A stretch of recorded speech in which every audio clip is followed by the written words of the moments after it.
Motion? Motion by Gutierrez, Second. second by Vincelette. All those in favor? Aye. Aye, one absent. Action determined in closed session, no action, nothing to report out. Procedure issues, the recording of this meeting is being made and shall be kept for 30 days as public record as applicable. Pledge of Allegiance led by myself.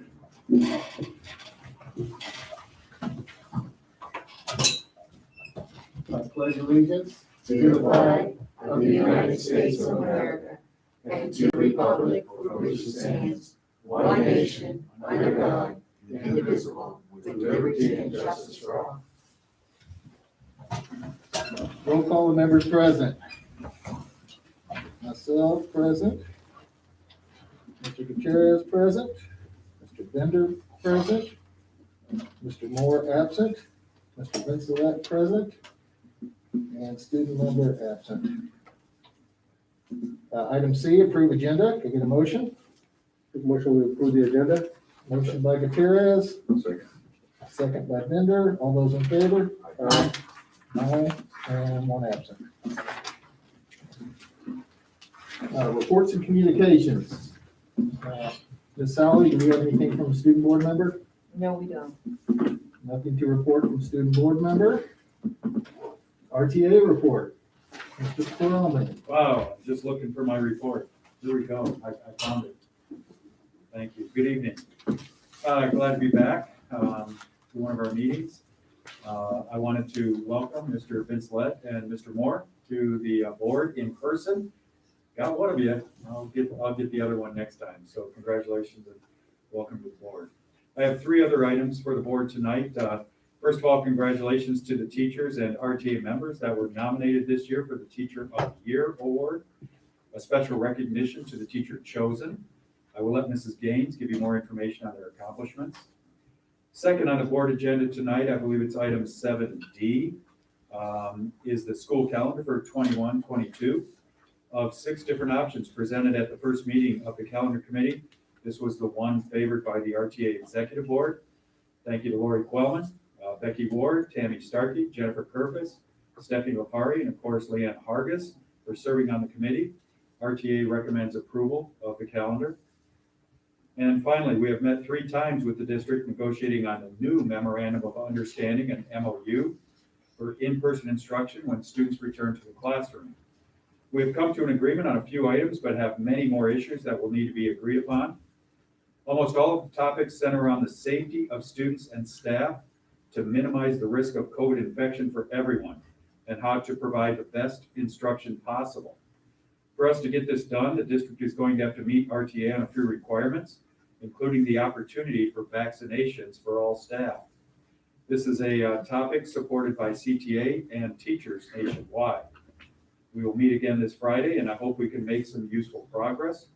And as always, I'm here to answer your questions and, of course, give you my input. Thank you very much. Thank you, Mr. Corlman. Can I ask a couple questions? Floor is yours, Mr.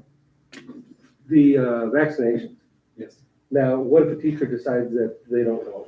they would be able to opt out, They can opt unless out. that's something the district wants to require. Okay. We're proposing an opportunity for all staff, not just teachers, but the opportunity for all staff to be fully vaccinated before students return.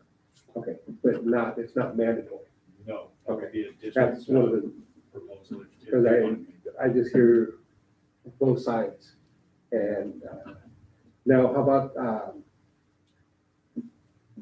right now with LA County, because I've been getting a lot of phone calls about everything that's been on the news, Yes, that LA County is coming up, that they're opening up within a few days, and they're bringing in K-5 or K-6. okay. Is there a problem with us bringing in the elementary school and not the high school? Or anybody who has passing periods? As a unified school district and a union of teachers in our district, we're proposing that we do not return until all grade levels can return. But that would be a disservice to the kids. That's our proposal. Okay, I'm just, I'm, And it's also a proposal supported by CTA. okay, I'm just because being in town, I'm getting my ear chewed. As soon as the media put it out there that LA County is opening up their schools or anything, my phone has been just blasted. And we could debate and discuss this for I know, hours on end, and Mrs. Gaines and I have done so. but I'm just letting you know what the public has been chewing on my ear about. And I'm absolutely aware of that and watching the news as well and know all of the positions and understand where people are coming from. And to me, passing periods, yes, that could be kind of difficult. The elementary school kids, I think it's easier to keep everything sanitized as far as because they're contained. So that's my opinion on that part. Oh, yeah. And we could have a nice sit-down discussion about it for 45 or 60 minutes to Days, go over all of the pluses and minuses for days, yes. All of the pluses and minuses of all of that. I just had those questions. So. Mr. Coleman, in a perfect world, stars align. If vaccinations are offered, do you anticipate employees not wanting vaccinations and not wanting to return? I can't answer to those combined. I can respond to part of it. Well, I can respond to them separately, but I did put out a survey to the teaching staff recently.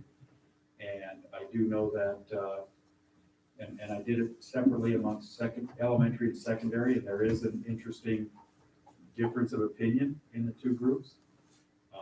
But a majority in both groups feel that there should be the opportunity for full vaccination prior to return.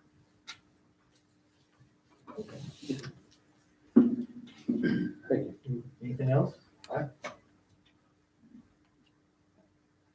How do we make the decision to get full vaccination? I mean, as far as I know, they're limited and the approvals are being given by the governor. I mean, how can we vote on, I agree with you. It's not by the governor. I agree we It's should. not by the governor. It's by the local health departments. They're So, the ones that have control over the vaccinations, and they're the ones that are distributing it to the different tiers of people who qualify for vaccinations. And of course, we feel that teachers and school workers should be on the highest tier of possible. and I agree with you. If you guys want it, I think you should get it. But how are we as a local school district going to persuade somebody to give it to you? If they say no, we don't have a control of it. Is there something we can do? I'll call the health department tomorrow. I'll tell them to give Jim one. I've sent first of all, I think Antelope Valley College has taken a great step forward Okay. by getting prepared for being a vaccination site. I've sent my emails to local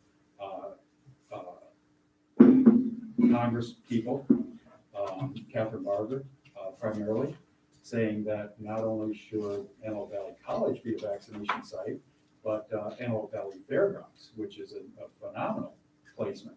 Of course, vaccination sites are separated by county. So we've got about half of our staff living in counties that are not in Kern County. So while some of our staff will have a great opportunity for vaccination in LA County as it opens up, Southern Kern communities may be more limited in vaccinations. And that's very unfortunate that we're stuck in this little area of northern LA County that doesn't have a vaccination site yet, and Southern Kern County that doesn't have a significant vaccination site. I was even driving here tonight going, what about Willow Springs? Would that be a great place for surrounding communities from Tehachapi to Boron to Roseman to Mojave in doing this? But it's going to be up to local congressional leaders to help us and support that. And the only way we can do it is by, banging on these people's doors and their emails and trying to get them to respond to that. And I understand, but as far as making the decision to return to school, how can we do that? I mean, I think they were doing it at the library the other day. think my son fed some of the nurses that were given shots. Shots are tested. No, I think they were vaccination shots. I'm pretty sure that's what it said. We could check on that. I'm almost sure they were doing it at the library just the other Maybe day. that mobile site or mobile Yeah. program that's available in Southern Kern County. So, but for us as a board, I don't know what I can do to get the teachers back to school with that agreement. I would love to. It'll be subject to negotiations, and it'll be up to the district and RTA to come to an agreement, and then the board to agree to that, or to approve that agreement. Okay. And then the other is the school. I thought we were all on agreement from the very beginning to get whatever children back to school as we can, as quickly as we can. Now it's all or none. Teachers are not against students being back in school. I understand that. Teachers are for students being back in school with all the safety precautions in place. And Mrs. Gaines has prepared an incredible document, the CPP, the COVID prevention plan, on everything that needs to be in place. And there's tremendous, wonderful guidelines within that program. Of course, guidelines have to be met and followed. And then if they aren't, there has to be ways to mitigate those situations. But the teachers have told me that it's reasonable that we should have an opportunity for vaccinations prior to being put into an enclosed room with 12 to 15 students all day long, whether it's elementary, who doesn't have to move around. Of course, good luck keeping those kids from not moving around. Because even when we had the after-school program, the math academies, and what's going on with only 5 students in the room, the teachers have told me, I can't keep those 5 kids apart. So while it may be the I get these acronyms mixed up. The CDC says it's less hazardous to have a small group of younger children in a room.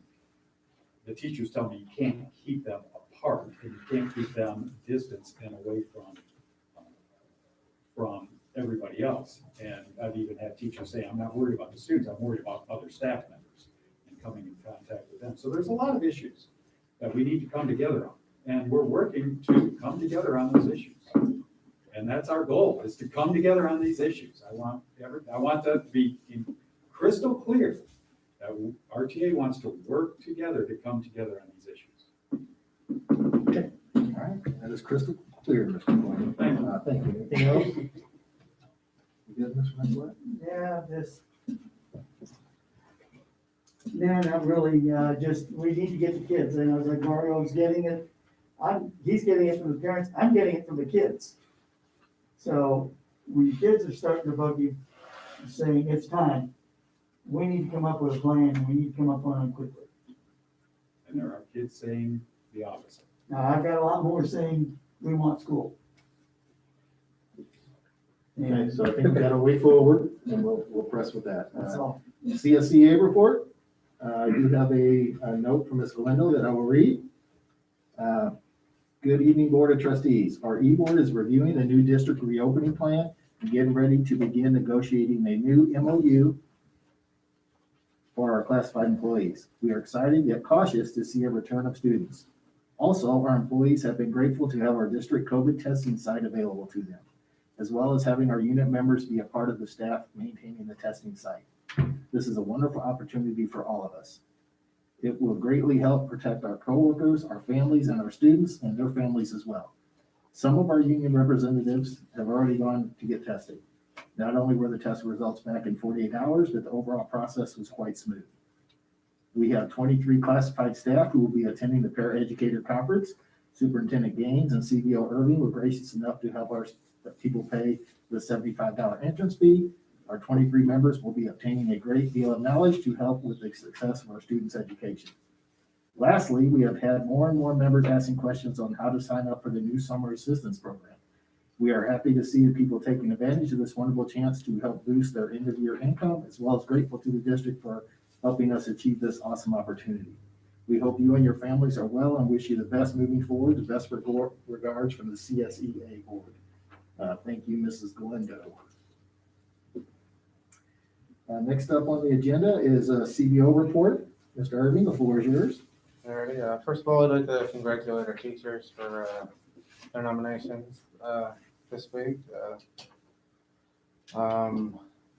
Raven Cross, our Sodexo consultant, is leaving. Me and Rosie met last week with her presumed replacement to kick the tires and see how she is personality wise. We met online through a Microsoft team.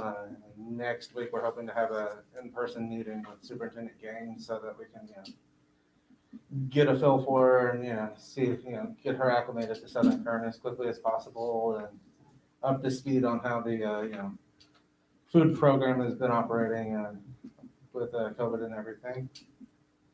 I got a message giving Crystal Nybert a shout out at the high school for her work with grounds. So I just want to give her a thumbs up and say keep up the good work. It's being appreciated.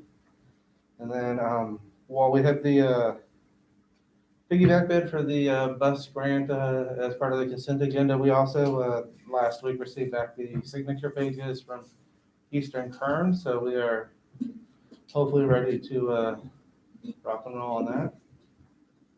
And And that went from 2 to 5 now? yeah, we have 5 5 new buses? yeah, we have at least grant proposals to get up to 5. So Take it up to 5? yeah, and maybe preemptively, but maybe not. We'll find out in a moment or two. But we've had Cami in my office talking to A to Z to find out what our process going forward is, so that we are not, because there's a time limit on the grant of November, to make sure that if there's a back order that we aren't pushing things too far back and did a bunch of paperwork and then everything fell through at the end. So we're trying to make sure we stay on target for a good timeline for that. I was reading their proposal on A to Z, and I just had all the stuff that the buses have nowadays. Have we talked to our mechanic and make sure that there isn't something that there's different that he'd like to have on there or not have on there? As far as I'm aware, when Jonathan started this process, before I came onto the district, him and Scott had gone through the proposal and through the quote from A to Z to make sure that everything that was required and everything was, okay with the transportation department before we're saddling them with, large equipment that is expensive that they don't want. Yeah, he was part of the process. That's all you have? Yeah, that's all good. All right, thank you, Mr. Irving. Next up, Associate Superintendent Hargis. Good evening.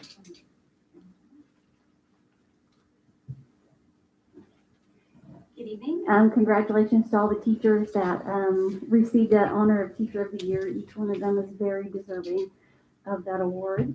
And I also want to say thank you to the calendar committee. We had both representatives from RTA and CSEA on our committee.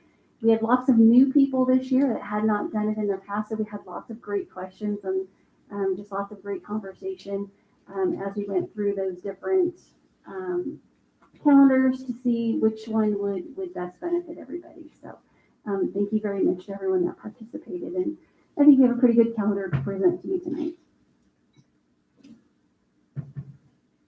All right, thank you, Ms. Hargis. Next up is Superintendent Gaines.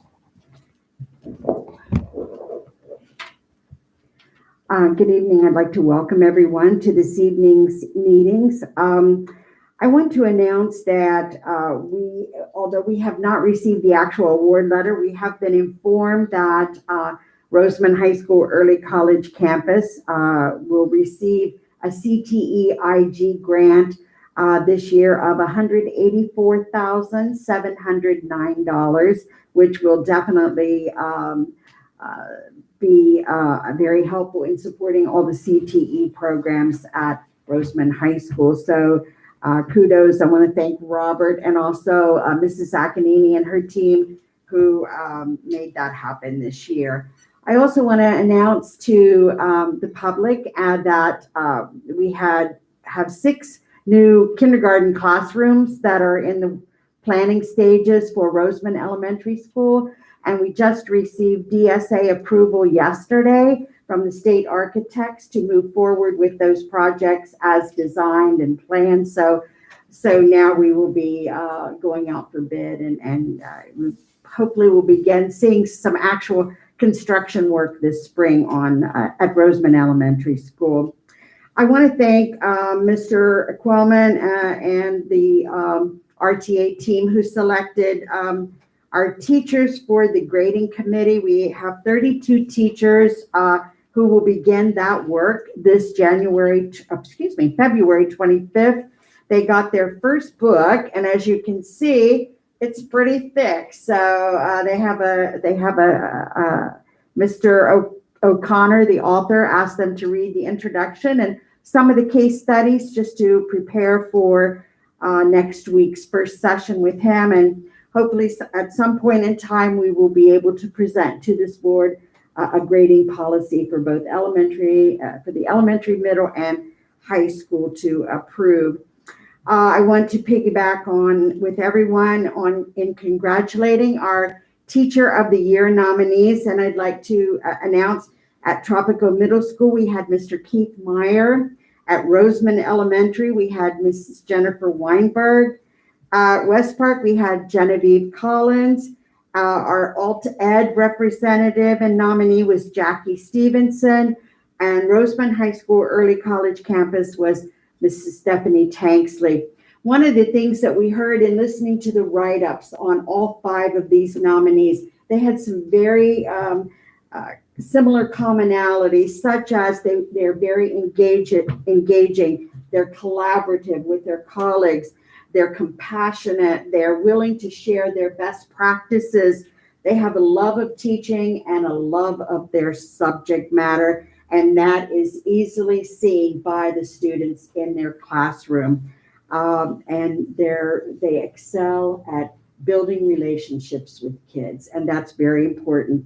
After all of the nominees and the write-ups were considered, Mrs. Stephanie Tanksley will be sent on as our representative from Southern Kern Unified School District to compete at the Kern County level for the County Teacher of the Year. So more information to follow with that. And I believe that's it for me. Okay, thank you, Mrs. Gaines. Board member communication. First up, Mr. Vincelet. Well, thank you. I do want to congratulate all the teachers who were nominated and Mrs. Tanksley for having her name submitted to the county. It's great to see, hopefully we've got a few people out there that are watching. But there's, as we said, a lot of issues that are coming up and so forth. And a lot of it is opening the schools. And when we can do that and do it effectively, we need to move forward as quickly as possible to get the issue settled, because too many people are getting antsy. I'm not the only one that's hearing it. I know other board members are as well. And as I mentioned before, I'm not in favor of the way we're handling the distant learning. I think we can improve on it. We need to look at different ways. Example that I'm not happy with it is the amount of kids who are being counted as absent who are at school. And I'm not talking about absent for a day, multiple absence in their setting in school. We got to address that. That's all I have. Thank you, Mr. Vincelet. Mr. Bender. I can't wait to get back to school too, as fast as we can, but as safely as we can. We've got to keep that in mind. Safety is the key here, and but I'm eager to get everybody back too. I'm sad to hear Raven's leaving us. Food service, I believe, she's held it together for a few years and done an excellent job, I believe. I'm sad to see her leaving. But best wishes for her wherever she's going. But yeah, let's try to get the kids back. That's the main thing, safely, and I guess I heard today that our phone numbers are out there on Facebook for people to call us. My number's there, please call me. Tell me if you want to, I'll do my own little poll. Call me if you want your child back, or call me if you don't. So I'll have my own little poll going, so, thank you. All right, thank you, Mr. Bender. Next up, Mr. Gutierrez. Good evening. I want to congratulate all the teachers that were nominated. They're all a bunch of really good teachers. All our teachers are very good. Congratulations to Ms. Tanksley for going on to county. Again, we are all available to be talked to. And with that, I will close. All right, thank you, Mr. Gutierrez. You'll get my standard spiel, safety. I agree with Mr. Bender, safety is key. I think that, we're doing all we can on our end. Community, we need your help. Okay, you can't drive through this community without driving by a house with 15 cars pulled out in front of it. Guess what that is, folks? That's a COVID hotbed. Help us help you. You want your kids in school? Don't bring people from outside of your house into your house. It's simple. That's the only way COVID rates are going to drop. That's the only way we're going to get it under control. And each one of you can honestly drive through your neighborhood on any given weekend and see 15 cars in front of your house. We're never going to get out of this, folks, unless the community helps us. We need that help. Please help us help you. All right, that's all I have. Comments from the public.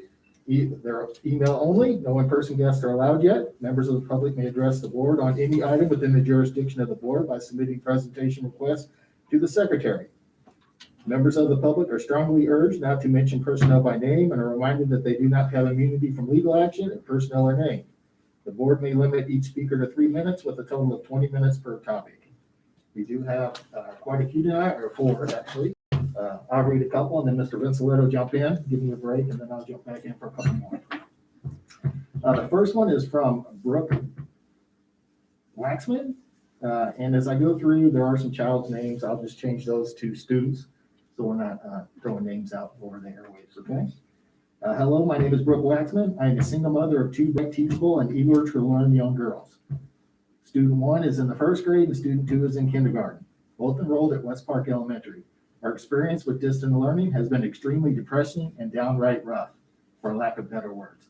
Since the start of distance learning, I have seen my daughter's motivation and attention decline drastically. Learning behind the computer screen isolates from their peers is ineffective and downright depressing. But they are becoming stagnant, frustrated, and completely losing interest in education. If that's what we can even call this so-called plan for our children to move forward towards their future. If the teachers union is what is holding our kids back from school, by all means hire new, willing, motivated teachers that aren't afraid to do the job position they chose to do. There are thousands of teachers willing to go back to work, pursuing their passion in teaching the youth, our next generation. There are teachers needing jobs that are willing to go in each day. This is downright child abuse. Not only has this caused a huge financial impact on families trying to arrange tutors, childcare, meals, etc., let's talk about the mental stress this is putting on parents and, most importantly, our kids. No child should wake up every day hating school because they are forced to stare at a computer screen, expected to navigate through videos, daily questions, and insane amounts of paper packets when they don't even know how to read. Luckily, I have a profession. I was able to sketch out a couple hours each morning to help my girls as much as we can. But let me tell you, it's nearly impossible to get them all finished in a neat and effective way where they are actually retaining any of the information. It's a joke they expect the kids to do arts, PE, crafts, and plant seeds when the large majority of the kids are falling behind in math and reading. I'm ready to come turn in our devices and recruit the large amount of mothers and fathers I know to do the exact same thing. This is a complete nonsense and I want a solution. What do I need to do to make this message heard? What can we do together to make sure our youth don't feel inadequate or even worse, commit suicide? Please tell me as superintendent, you feel the same way and want to join me and the hundreds of others in this community that want our kids back in school. I am 100% confident that me alone can get tons of signatures in agreement of this message. What more can we do? Please help. Signed, Brooks Waxman. The next one is from Wendy Roop. I believe I'm pronouncing that right. Dear Miss Barbara Gaines and other SKUSD board members, my name is Wendy Roop and I'm current SKUSD school employee. I'm a parent of multiple children who attend our school district. I have a 7-year-old first grader, a 9-year-old fourth grader, and 11-year-old fifth grader who all attend West Park Elementary. Both my husband and I work full-time Monday through Friday. To say this virus has affected us would be an understatement. My children, who are all so bright and eager to learn, have simply lost interest in doing anything with what we are calling this distance learning. Unfortunately, I as a parent don't have enough hours in the day to sit and make sure all my children have completed every Zoom video, lesson, PE packet, work, and projects that are being given to them. My youngest, who is still learning how to read, on top of learning how to navigate through multiple applications for learning purposes, is slowly but surely losing the basics he once knew. I've seen the biggest impact and decline in not only their attitudes, but in the determination to be involved with the school. It's depressing and sad. There are so little that they don't fully understand why they can't go back to school with a real teacher and to see their friends. They are completely missing out on their education for something no one has control over. How is it that going to the store is essential and open, but their education isn't? I understand some people may have concerns for their children being back together, but why can't they have the option to continue distance learning? It may work for some, but I feel a majority of parents want their kids to have the chance of obtaining an education by a licensed professional who went to school to do so. I want my children to have the best possible chance of getting an education with real teachers. I want my kids to return to school Monday through Friday for the normal hours as before. Please understand that this time being taken away from them is something that no one will ever be able to get back, or the opportunity to make up what they're missing out on. I'm ready to turn in school computers and continue to school normally. I'm a parent standing for my children who don't have the chance to themselves. Please help me and many others wanting to return to regular school. Let me know what I have to do as an employee and a parent to help them get the education they deserve. Thank you for your time. Sincerely, Wendy Root. Mr. Metzler? Yes, sir. Okay, this is from, apparently this must be relation. This is from Shania Roop. It says, Dear Barbara Gaines and all SKU board members and faculty, my name is Shania Roop. I am the mother of Isla Lozano, a first grader in Miss Eubanks' class at West Park Elementary School. My 6-year-old is bright, very ambitious, and eager to learn anything and everything, or should I say she was. In almost a year of distant learning, I have seen a dramatic impact in changes in her attitude and ambition to learn. She no longer has any interest in much of anything to do with school. The outlook she once had is gone. She is no longer excited or wants to be involved. It is quite depressing and unfair. Almost a whole year of her childhood has been taken away from her that she will never get back. She unfortunately is too little to understand. I am often asked by her if this is really even school. Is she even a real teacher? How come I don't have to go to a classroom? How come if we can go to the stores, but I can't see my friends and see a real teacher? The fact is that my daughter has no wonder and even ask those questions is heartbreaking. Time is precious at any age. Nothing is promised, and she is completely being cheated out of an education. Although I know some people may be concerned about the kids being back together, I feel is greatly needed for their own mental health. For most parents or teachers who don't want to attend regular school, keep them in distant learning at home, away from social interactions, if that is what they choose. But the majority of us struggling and already facing hardships due to this virus, then please allow this to not affect our children in their education. I feel it's the best for my child to get a real education by people who have the proper skills and knowledge to give my child the best possible education I can afford as a parent. The responsibilities that are being pushed on our children is far too much. Many don't have the basic, simple, necessary tools to begin or to comprehend how to go through a packet of paper that has been given to them as homework. On top of being expected to know how to navigate through the different application sources and watch multiple daily videos. Most of them don't know how to read let alone sit and discipline themselves long enough to compete or obtain the information asked for them, complete or asked. Their attention span is far too little to be at home and multitask enough to get through the first few lessons being taught through a screen, let alone fully complete all videos learned on every subject. Do PE and complete the crafts or projects given to them. I know a mom who is standing for my child. I am asking that we can do as a community to get our kids back to a normal education. I am ready to turn in my child's device. I am ready for her to return to school Monday through Fridays for the full-time period.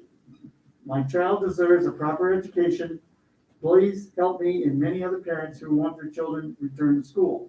Please let me know what you can do to change this. Thank you for your time. Sincerely, a concerned mother. All right, our last one for this evening is from Ms. Catherine Katasonic. Good evening. First of all, I want to state that I can't imagine how tough of a job it is to try to adhere to the guidelines set by the California Department of Public Health, California Department of Education, Kern County Superintendent of Schools, and Kern County Public Health Department in regards to COVID-19 and trying to reopen schools, not to mention the frustrated parents, staff, and students. Secondly, it is in my opinion that students need to return to school, not only for the educational part, but for their emotional well-being. You may be aware of a 14-year-old young lady who took her life due to the effects of COVID, not being in school, not being able to socialize, and struggling with distance learning. Her father was a coworker of mine, so I'm intimate with the details. The frustration of some of us parents is seeing how other public schools across America are either reopening or have never closed. I have read Ms. Gaines' draft COVID reopening safety plan and asked what makes SKU public schools different from other American public schools. Is it a California Health Department, or are there other demands that we do not know about? Is the teachers union playing a factor in this? It has almost been a year, and quite frankly, I feel every time we get a step closer to trying to reopen, there's some new demand from the teachers union. It's important that we return when it is safe to do so. But at what cost do we drag on demands of adults who are more equipped to handle emotional situations than our younger generation? Students matter most, as harsh as that may sound. Teachers are looked at as role models, teaching valuable life lessons by setting a positive example. So set the example. Be open about your demands and get our kids back to school. There are many kids who have not once logged in since school was closed, and normal straight-A students that are struggling. This is our future. These kids will soon become tomorrow's leaders. Put up some plexiglass, move the desks apart, and let's move forward. I know it is easier said than done, but many companies have done it, restaurants have done it, and other schools have and are doing this. So why can't we? Sincerely, Catherine Katasani. Any other public comments? No. Okay, no other public comments. Items A through G for action. I will make a motion that we accept A through G. 1 second. No questions on A through G? No. Okay. Gutierrez and Bender, second. All those in favor? Aye. And one absent. Item 7A, approved 2021 comprehensive school site safety plan for all sites. RHS, WES, TMS, RHS, ECC, RES, REHS, ALIS, and DO. This is the third content review and previous reading, and this is for action. Mr. Irving, the floor is yours. Alrighty, this is the third time we've talked about it. We haven't had any substantial changes to the content. We did update the Tropico one for Trustee Moore's request so that it featured the mascot and was more in line with the other sites. But if there's no issues, I think we should go ahead and, you guys should go ahead and approve it. Knowing that it is a fluid document that we will be changing as things change. Mhm. With that, I will make a recommendation that we accept the safety plan. I'll second. Okay, we have a motion from Gutierrez, second from Vincelette. Do any board members have questions? No? All right, all those in favor? Aye. Aye. One absent. Item B is the first reading of the board policies listed. This is informational. Ms. Gaines, you have the floor. Thank you, President Tanksley. This is your first review of these board policies. I would like to explain for your benefit AR 1312.3 in case you are wondering why the option 1 was selected by the committee. Option 1 was selected because it primarily gives our compliance officer, who is currently in our district is our associate superintendent, Mrs. Hargis, 60 days to respond to a UCP. And these complaints will not then proceed on to board. So that is the option that was selected by the committee. And if you go down to board policy 6146.1, these are just the these are not all of the high school credits that are required to graduate, but these outline specifically the core areas such as English and math, science, social studies, physical education, and the visual arts. When a student graduates high school, you will see they have, I believe it's 230 credits, but these are just some of the ones that they must have to graduate. And then at the bottom, these are just various different types of the bylaws, the various types of board meetings that a board could have. So these will return at our next board meeting for action. Any further questions? All right, Krista. Item C, the 2021 CSBA Delegate Assembly Election Subregion 12B, 4 vacancies. This is for action. Superintendent Gaines, the floor is yours.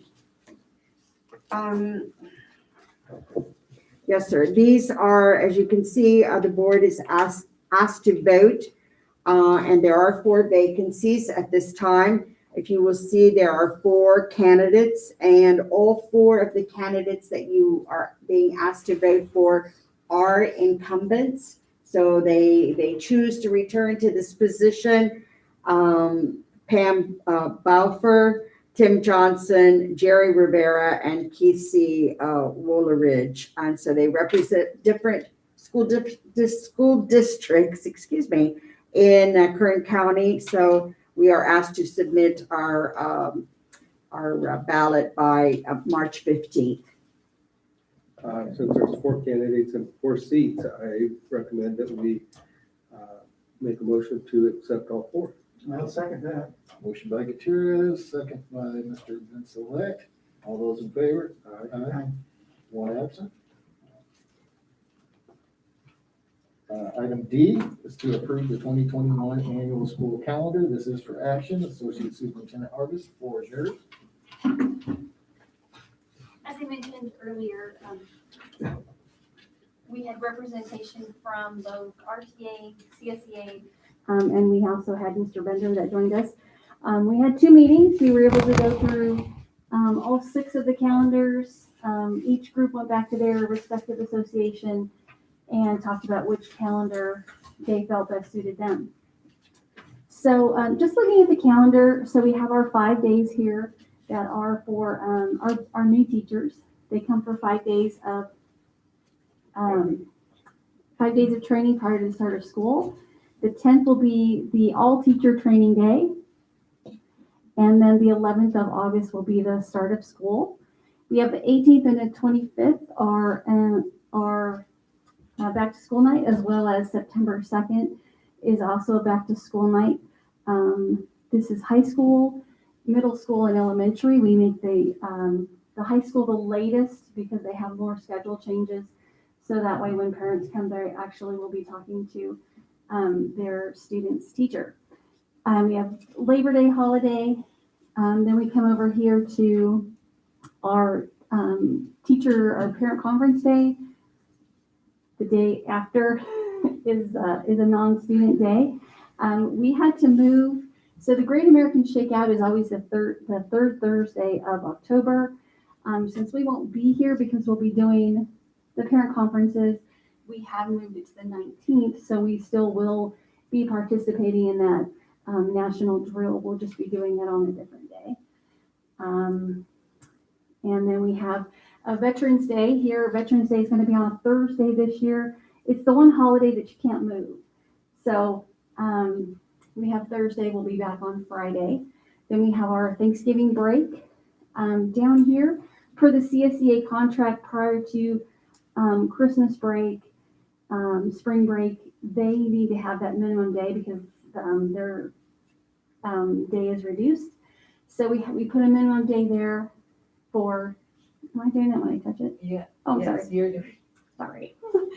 So we have our 3 days for finals at the high school, but also it serves that purpose that CSEA will be able to have their minimum day for their staff. As far as Thanksgiving, their minimum day is that Wednesday, so we don't have that Friday prior as a minimum day. Then we have our 3 weeks of Christmas break. We have Martin Luther King Day. We still have 25 minimum days, same as we did this year. Down here, spring break is going to be in March. Next year, Easter is very late. It is on the 17th of April.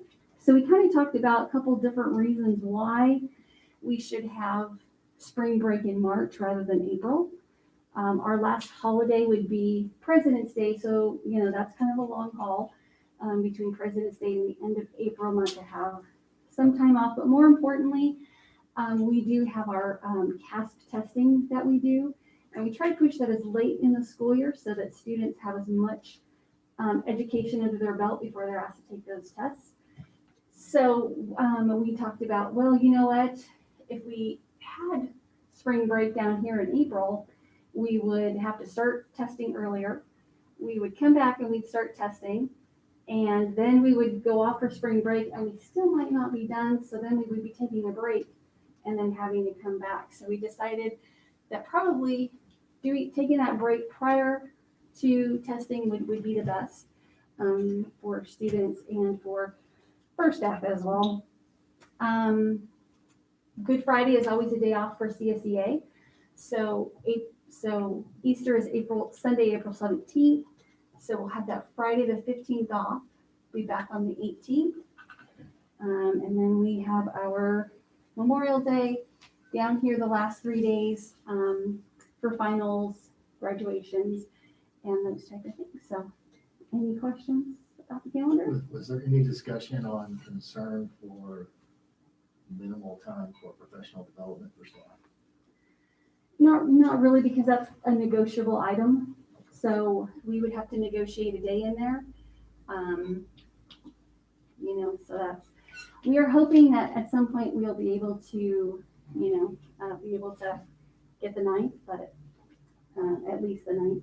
Well, I mean, that just seems At this like point. one of the biggest complaints from all staff is professional development. And when are we gonna bend to put those days in there? I mean, if that's one of the biggest complaints, we get zero professional development, it's all early training and stuff like that. Well, and That takes days, so when is there gonna be flexibility or some bend to say, yeah, we'll step out and we'll go ahead and get those development days? I just don't understand that piece. right, and we do offer some professional development during this week. Those new teachers are back, but we also, there are some things that veteran teachers can participate, but again, it's optional. So it's their choice whether they're going to participate. Again, adding days to the contract would be a negotiable item. And once we start building up some of that reserve, maybe, we can, get together with RTA and come away with some professional development days. I know Mrs. James and I talk about that often. So it's not an issue of us not wanting to provide the professional development, it's the issue of folks not necessarily being paid for the professional development or wanting to attend. Sure. Am I reading that right? And we have had some offerings throughout the school year this year. And in the past, Kern County will have presentations for language arts or math or science. So those are always open to teachers. We do have teachers that participate. We have offered some excelling virtually, that we had about 25 teachers participate in earlier. So we try to offer it, but we do try to offer it during the school day. So that way, while people are in distance learning, on some of the Wednesdays, we had some of those professional development. I know Dan has set up some professional development for the Promethean boards. So we're seeing a spike in that just because of the circumstances, right? There may be more time afforded. May I just piggyback on? I just want to piggyback on what Leanne is talking about. As she said, we have had some in-depth discussions in cabinet about having one day prior to the onset of school to just imagine we are mandated by law to provide some ELD, English language development, professional development annually for our teachers. We also want to provide the site administrators an opportunity to meet with their staff and do, build some relationships with their staff, especially for all the new teachers that are coming on board a site.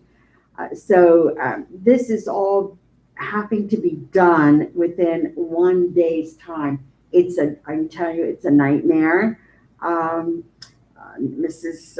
Noemi and I last year, right here on this whiteboard, played around and tried to figure out how we could accommodate everything, because I do believe it's important to also provide teachers an opportunity to work in their classrooms before that first day of school. I'm going to say, I'm going to go out on a ledge here. Nothing I would like to see more than to have 2 to 3 days so that we could provide various professional developments. There are some phenomenal people out there that we could bring in to the district to provide, whether it's math or ELD or language arts or technology, whatever. There's different professional developments out there. It's just, I'm not sure what happened. It's down the road. It's history in the district, but I've never seen a district have one day to do all of those things and do it well before the onset of school. And because you'll hear me say over and over, teacher and student learning, Roland Barthes says, teacher and student learning go hand in hand, or it doesn't go at all. So we're all lifelong learners. We need the professional development to keep us abreast of all the changes in education. So hopefully one day we can, at least get 2 days to provide all those things we need to do. Thank you. Because I do know, it's there's war to pay if staff doesn't get those keys 2 weeks prior to school opening. Sure. Well, So that tells me they're around. many of them are, yes. So I that's just a concern I have. So obviously this is not going to be solved this year because we got to vote on this tonight. But I just don't understand that piece, and to me that's unreasonable. All right. So thank you again to our calendar committee that put this together, and there for your approval. Thank you. Okay, this is for action. Thank you, Associate Superintendent Hargis. Can I get a motion? Make a motion to accept. Mr. Bender, motion, second. I'll second. Mr. Vincelette, second. All those in favor? Aye. One absent. Business and operations. Item A, consider approval of the 2021 Consolidated Application and Reporting System CARS Phase 2. This is for action. Cbo Irving, you have the floor. Alrighty, so the Consolidated Application Reporting System, or CARS, is a reporting requirement that districts have to do that have Title I, Title II, Title III, Title IV funds, which we have all 4 of those, but So all this piece is, and all of the attached backup is a draft of that report based off of what our expenditure through September of this year has been so far in the title programs. If you look at it, there is parts where we have underspent in those title programs, but it's coinciding with the fact that we got so much money for COVID relief, so that things that would have normally been a Title I expense have been paid with COVID money over the last year, so because that money also has its own time limits on it, so it appears there's just more pots of money with time limits, so with the district trying to take advantage of as much of the the restricted funds as we can without tapping into unrestricted, that if you look at like the Title I expenditure, and then with students being out of the classroom since March of last year, there's a significant decrease in what our supplies would have been had, students been in place. So that's the big takeaway I saw putting together the reports, is just comparing previous years to this year, 18-19 to 19-20, and the effect that COVID has had on things, because a lot of stuff has gone into, the learning loss mitigation and gears funds that would have otherwise been paid for by the. I'll make a motion that we approve the consolidated approval. Okay, anybody have any questions on it? No. All right, motion by Gutierrez, second by Tanksley. All those in favor? Aye. Aye. 4 ayes and 1 absent. Item B, approve resolution 20-21-10, authorizing the temporary borrowing from Kern County Board of Education. This is for action. CBO Irving, the floor is yours again. All right. Break it.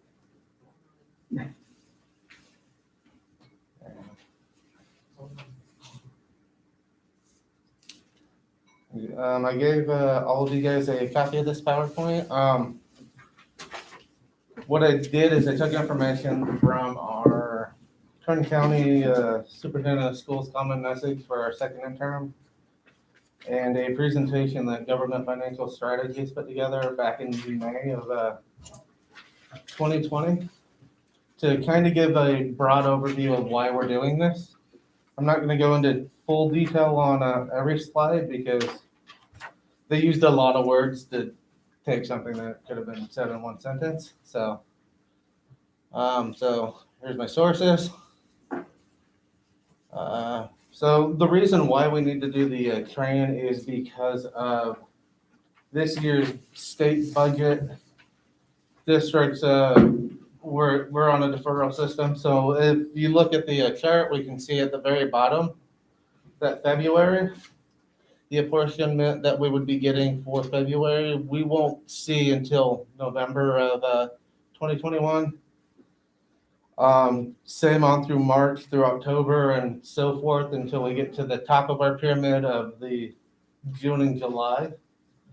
So the purpose of this is to be able to get a short-term loan based off of our anticipated tax revenues to get us through the rest of this year, because with the cash deferrals the way they are, we aren't going to have enough cash to get through the end of the year. We're just going to hit rock bottom. So this is, it's a tax and revenue anticipation notice, the long version of TRAN. It's a typical borrowing system that is done by districts. It hasn't been done in Kern County since 2016, but it's not out of the ordinary. It's not anything weird or problematic. It's strictly because of, if it weren't for deferrals, we'd be fine through the end of the year, but it is what it is on that regard.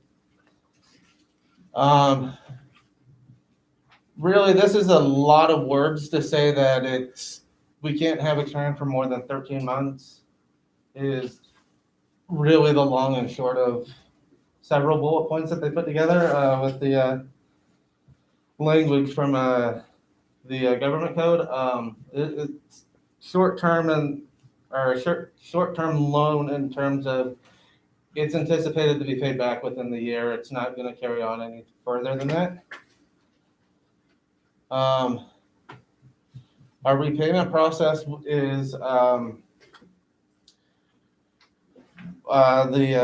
resolution on the agenda is to sign on to the county offices, Kern County offices pool So they're gonna do the umbrella, take out all of the money, and we're gonna feed onto it because we'll be able to take advantage of their credit rating.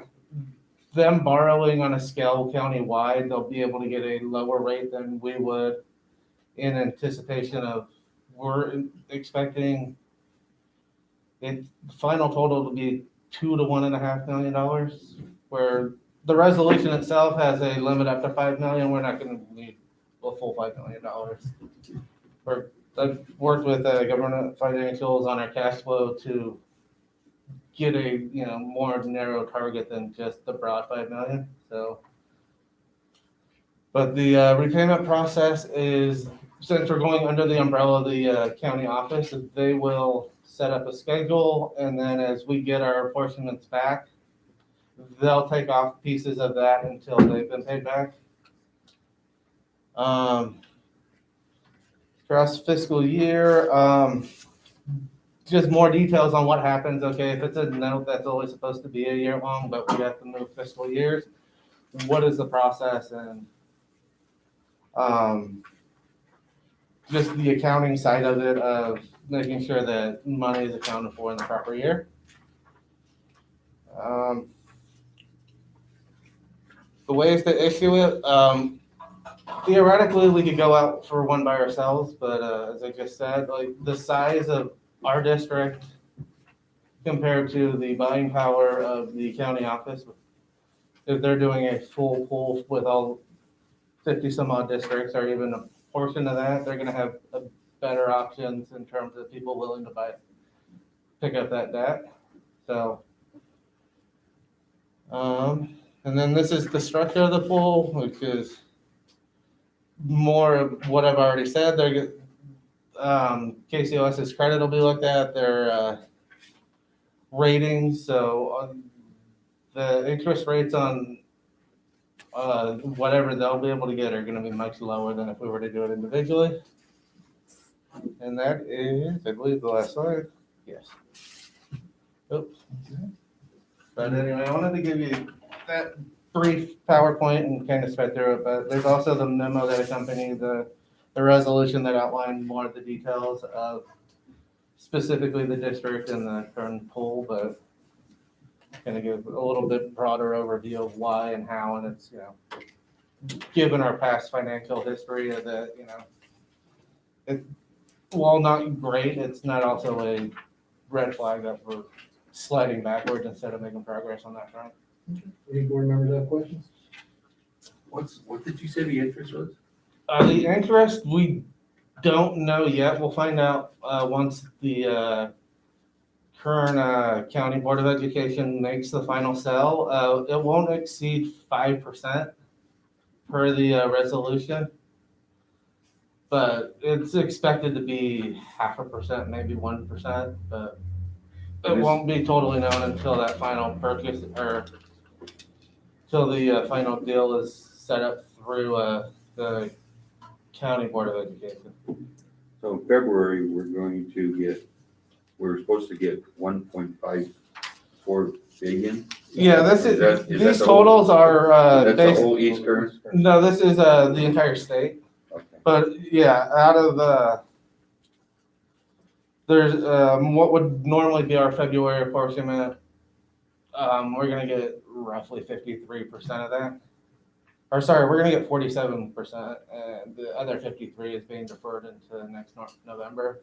Where all the numbers on the I'm gonna call it a pyramid, are based off of just statewide totals. They aren't local numbers. They're Just gonna say, wow.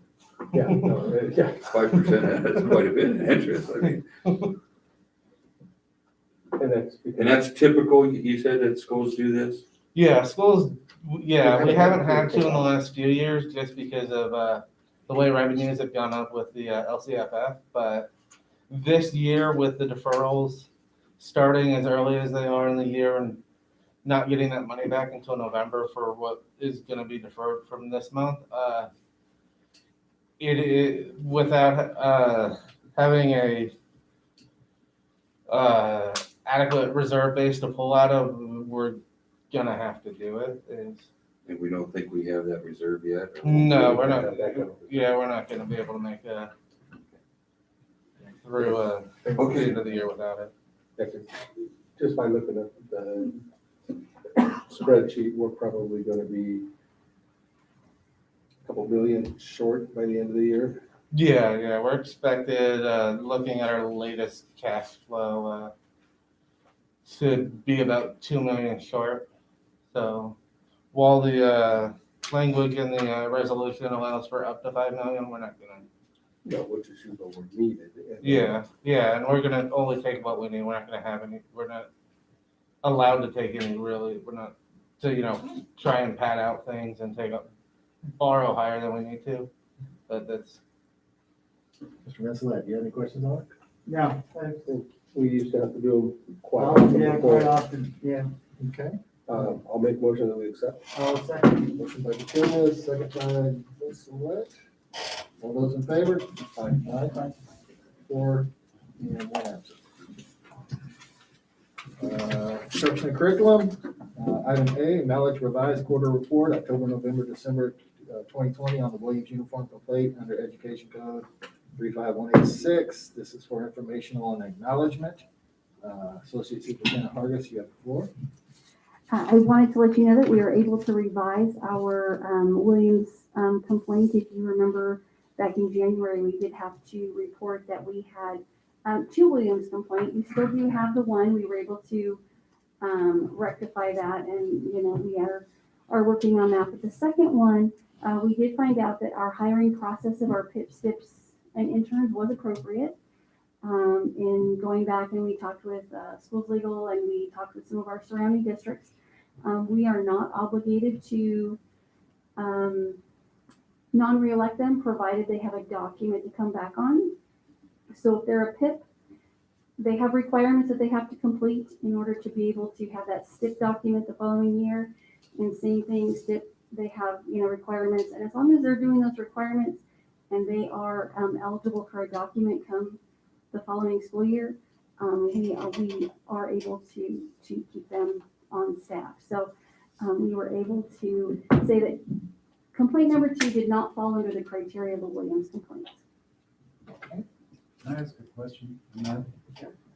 You said keep them on staff. Does that mean retain their position or rehire them? Well, they would maintain their position.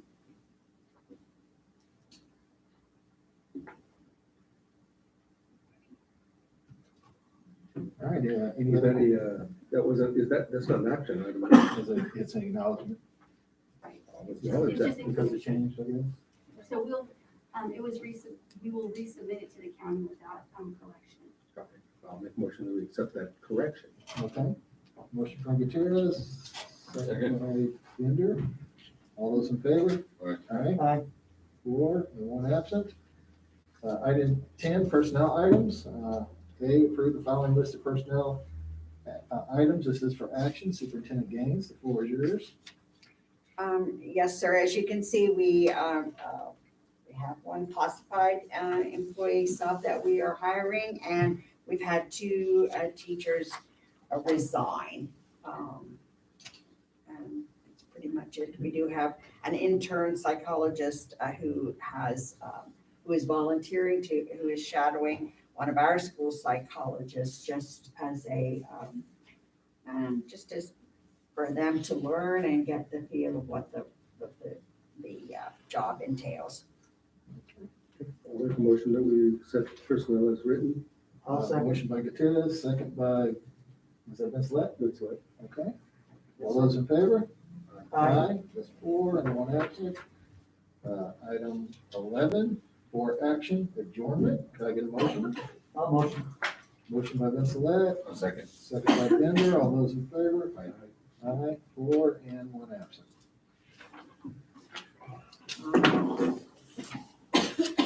Sounds easy, special.